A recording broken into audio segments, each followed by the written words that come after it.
સમાચારમાં આગળ વાત કરીએ અમરેલીની તો અમરેલી વડિયા પંથકમાંથી ફરી એક વખત સસ્તા અનાજનો જથ્થો ઝડપાયો છે।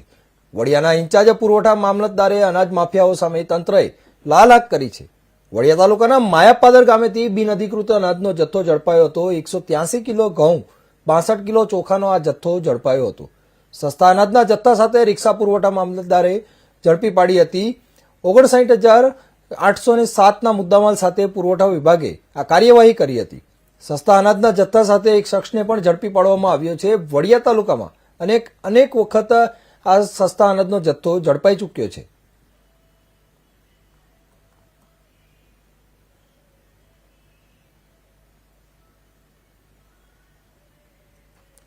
જ્યાં તમને જણાવી દઈએ તો અમરેલીથી એક મોટા સમાચાર સામે આવી રહ્યા છે। તો અમરેલીના વડિયા પંથકમાંથી ફરી એક વખત સસ્તા અનાજનો જથ્થો ઝડપાયો છે। વડિયાના ઇન્ચાર્જ પુરવઠા મામલતદારે અનાજ માફિયાઓ સામે તંત્ર દ્વારા લાલ આંખ કરવામાં આવી છે। વડિયા તાલુકાના માયાપાદર ગામેથી બિનઅધિકૃત અનાજનો જથ્થો ઝડપાયો હતો, જેમાં 183 કિલો ઘઉં 62 કિલો ચોખાનો જથ્થો ઝડપાયો હતો। સસ્તા અનાજના જથ્થા સાથે પુરવઠા મામલતદારે એક રિક્ષા પણ ઝડપી પાડી હતી। કુલ 69,807ના મુદ્દામાલ સાથે પુરવઠા વિભાગે આ કાર્યવાહી કરી હતી। સસ્તા અનાજના જથ્થા સાથે એક શખ્સને પણ ઝડપી પાડવામાં આવ્યાના સમાચાર છે। વડિયા તાલુકામાં અનેક વખત આ સસ્તા અનાજનો જથ્થોની અનાજખોરી ઝડપાઈ ચૂકી છે।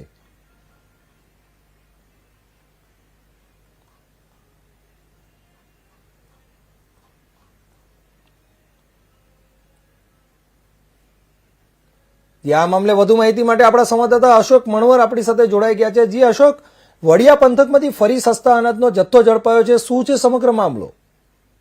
એ ચોક્કસ જણાવી દઉં છું। ખાસ કરીને વડિયા પંથક છે ત્યાં સતત સસ્તા અનાજના જથ્થાનો ગેરઉપયોગ થતો ને લોકોને જે સસ્તા અનાજનો જથ્થો છે તે બરોબર વેચી નાખતા તો એ ઘટનાઓ બની છે। આ ત્રીજી વખત આવી ઘટનાઓ બનતા તંત્ર પણ ક્યાંક ક્યાંક જાગ્યું હોય તેવું જોવા મળ્યું છે। ખાસ કરીને વડિયા વિસ્તાર છે ત્યાં જે રેશનિંગની દુકાનમાંથી મળતો જથ્થો હોય છે અને રેશનિંગ કાર્ડ ધારકોને મળતો હોય છે, રેશનિંગ કાર્ડ ધારકો છે તે આવા ફેરિયાઓને વેચી દેતા હોય છે તેવું પણ સામે આવ્યું છે।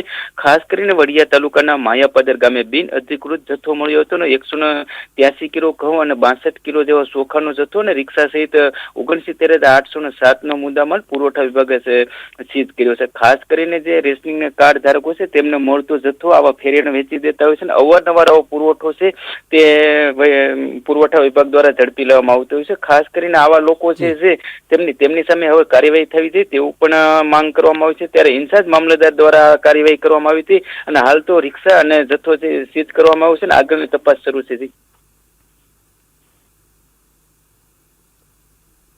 ત્યાં વડિયામાં વધતા અનાજખોરીના દૂષણ સામે તંત્ર દ્વારા હવે શું પગલાં લેવાઈ રહ્યા છે?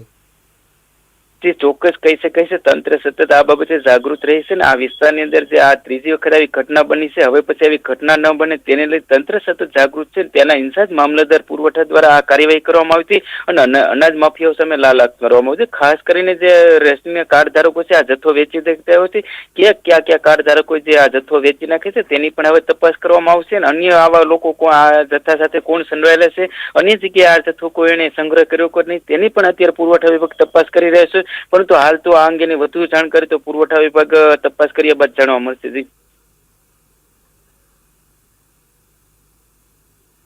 જી, આ મામલે કોઈની ધરપકડ કરવામાં આવી છે કે કેમ? જે ચોક્કસ કહી શકાય કે હાલ જે પુરવઠા વિભાગ દ્વારા જે અત્યારે જથ્થો સીઝ કરવામાં આવ્યો છે ને આમાં જે અત્યારે સંડોવાયેલા વ્યક્તિ છે તેની પણ અત્યારે પૂછપરછ કરવામાં આવશે। આ લોકો સાથે કેટલા સમયથી કરતા હતા તેની લઈને અન્ય તપાસ કરવામાં આવશે ને ત્યારબાદ આ લોકોની ધરપકડ કરવામાં આવશે। હાલ તો વ્યક્તિઓને પૂછપરછ શરૂ હોય, પૂછપરછ દરમિયાન આ લોકો આની સાથે કેટલા સમયથી સંકળાયેલા છે ને નિયમ પ્રમાણે જો આ લોકોની ધરપકડ કરવામાં આવશે તો પુરવઠા વિભાગ દ્વારા જણાવવામાં આવ્યું હતું કે અન્ય પોલીસ ફરિયાદ બાદ આ લોકોની ધરપકડ થશે।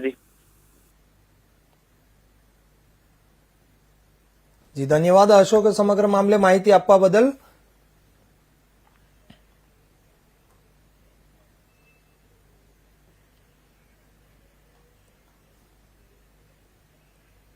વડોદરા શહેરના નવા યાર્ડ વિસ્તારમાં એક 14 વર્ષીય નાબાલિગ યુવતી પર ગેંગરેપ થવાની હૃદયદ્રાવક અને